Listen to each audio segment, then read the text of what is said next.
A government watchdog group is calling on former Deputy Secretary of State Tony Blinken for answers regarding the Bidens receiving anonymous payments from China. One America's John Hines spoke with Paul Kamenar of the NLPC. Tony Blinken apparently has been connected with an institution called the Biden Center. And Tony Blinken has been associated, is one of the leaders, the managers, I guess, is the head of the Penn Biden Center, actually. But this creates a potential conflict of interest in him becoming potentially, possibly, a Secretary of State in a future administration. What is that conflict of interest that dogs Mr. Blinken at this juncture? Thank you. Yes, the National Legal and Policy Center a few months ago filed a complaint with the Department of Education against the Biden Center, showing that they've been receiving over $70 million since 2017, of which $22 million was anonymous donations from China. We don't know who in China gave that money to the University of Pennsylvania. Now, it's very clear that the Biden Center, which deals with global diplomacy, etc., receives some or a lot of that money. The University of Pennsylvania won't disclose that. We want Tony Blinken, who's been nominated or at least on the list to be Secretary of State should Biden win, to disclose that China connection, that Chinese money. Because the Biden Center, if you look at their track record, since they opened a couple years ago, they've been very solicitous to China.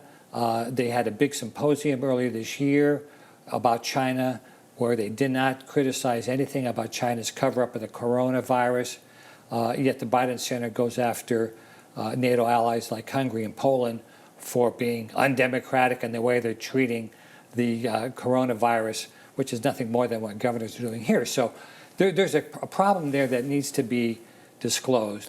Now, what are the potential conflicts which may filter through to Joe Biden, because he's been receiving, I assume the relationship is that he gets compensated from the Penn Biden Center for speeches and appearances and things like that, correct? Well, as a matter of fact, Joe Biden, before he ran and announced in February 2019, received approximately $900,000 from the University of Pennsylvania for teaching a couple lectures, making a few appearances. I mean, that in and of itself is a scandal. But I'd like to see, where did that money come from? Because he, of course, is the namesake of the Biden Center, and they do have this China program that they feature every year, their China Summit. And you have filed a complaint with the Department of Justice saying that the Penn Biden Center should be registered under the Foreign Agents Registration Act. Yeah, both the Biden Center and Hunter Biden. And Hunter Biden. Why Hunter well, Hunter Biden, well? of course, has this connection with a Chinese financial company that he and his partner were very much getting millions of dollars from. And he was making connections while Joe Biden was vice president to the administration. And that, too, we allege, triggers the registration of the Foreign Agents Registration Act. So what happened, this Biden Center, John, was basically a government in waiting. If you look at who's staffing the Biden Center, it's all the old friends from the Obama-Biden administration. Tony Blinken was the managing director. He stepped down. So there's another guy there who also was a former aide, et cetera. So you can see what's going on there, that this Biden Center is sort of a shadow government. But it's clearly something that the Justice Department itself should be investigated because of the national security implications of the Chinese money connection.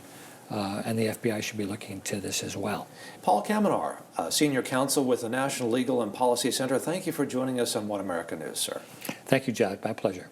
Want to see more videos like this? Visit OANN.com for immediate access to all the clips you've been waiting to see.